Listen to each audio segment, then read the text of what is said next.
And now recognize Mr. Yakym from Indiana for 5 minutes.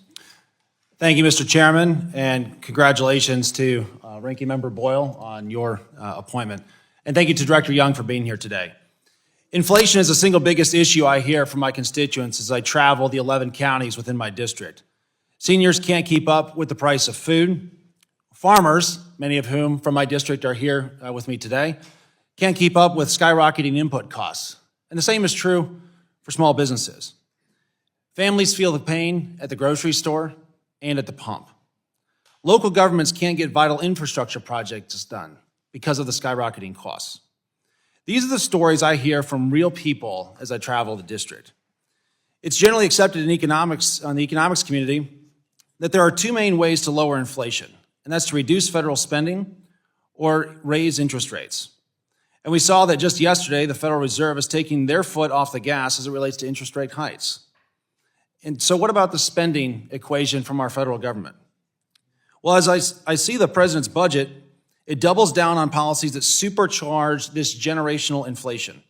It's a fiscally irresponsible economic disaster. And that stands in stark contrast with your written testimony, which speaks of the president's, quote, commitment to fiscal responsibility. Because this budget spends $1.8 trillion in terms of a deficit that we don't have next year, which is larger than fiscal year 2023. It also calls for $82 trillion of spending over the next 10 years, which adds $17 trillion to our debt on top of the $31 trillion that we already have. And from my vantage point, as a father of our oldest child that's 13, 10 years from now, she'll be graduating college and looking for her first job, and I don't believe it's responsible to hand her $51 trillion of national debt.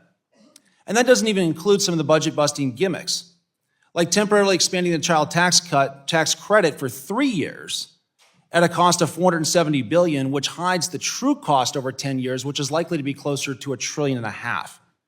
We need to seriously evaluate out-of-control government spending and the negative implications it has on everyday Americans.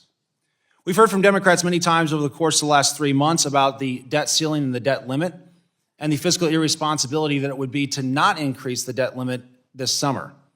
But I also think about, and I would be curious as to your thoughts, about the debt and the spending crisis and the consequences over the course of the next 10 years by adding, as the president's budget calls for, an additional $17 trillion to our national debt.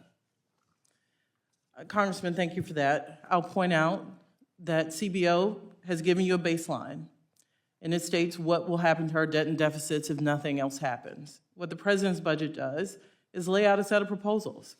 I've heard lots of disagreement on those proposals. That's fair, but he does lay out a set of proposals, many of them targeting those that make over $400,000 and billionaires and hundreds of millionaires. So his investments are paid for. I get the disagreement, but it would be fiscally irresponsible had he not put a proposal to pay for his investments and put some of those savings to deficit reduction. And you're correct, the CBO does lay out a baseline. But I think for us as government leaders, both in the Congress and with the president, it's our responsibility to figure out how we restore fiscal responsibility to our nation's fiscal state. Do you believe that with the president's budget of $17 trillion of additional deficit spending, which again takes us to $50 trillion of total debt in 10 years, do you believe that that is the definition of a commitment to fiscal responsibility, $50 trillion of national debt? I feel very strongly, and it is a fact, that this president's policies, whether you agree with them or not, will bring down the deficit over a 10-year period by more than $3 trillion compared to if we did nothing. So this president is doing something, and I get the disagreements, but he is putting forth proposals that would bring down the deficit by $3 trillion through tax reform. Comparing doing nothing is like comparing ourselves to the worst team in football. I don't think we need to compare ourselves to doing nothing. I think what we need to compare ourselves to is what does success look like ultimately? And I don't believe that it's $17 trillion in debt. Do you believe that the American Rescue Plan reduced or increased inflation? Congressman, for your last comment, I'll just point out that the president's budget is the only thing out there. So we are comparing ourselves to if we did nothing. So I look forward to seeing other proposals, but this is the president's plan. This is the thing before us. Do I believe inflation was due to the ARP? I think was the last. Do you believe the ARP increased or decreased inflation? I believe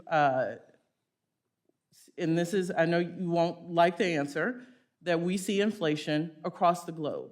The ARP was not passed in France or the UK or the Netherlands, and they see persistent inflation, But do you believe often that not the as ARP bad as the increased or United States. reduced inflation in the United States? Look, this president's been clear. Prices are too high. That is why we have proposals that deal with costs for American people in this budget. So again, so the Childcare, ARP energy. increased or reduced inflation? I just wanted an answer. Did it increase or reduce inflation from your I'm estimate? sure it had some impact on inflation, and as the acting chair at the time pointed out, it was passed at a time of lower inflation. However, we believe, given the global climate and global inflation, that coming out of the pandemic, supply chain issues, lack of competition in shipping, for example, certainly had a greater role because all major economies are seeing inflation. Right. I thank you for your time today. I thank you for the call that we had earlier Thank this you week so as well. And Mr. Chairman, I yield back. Thank you.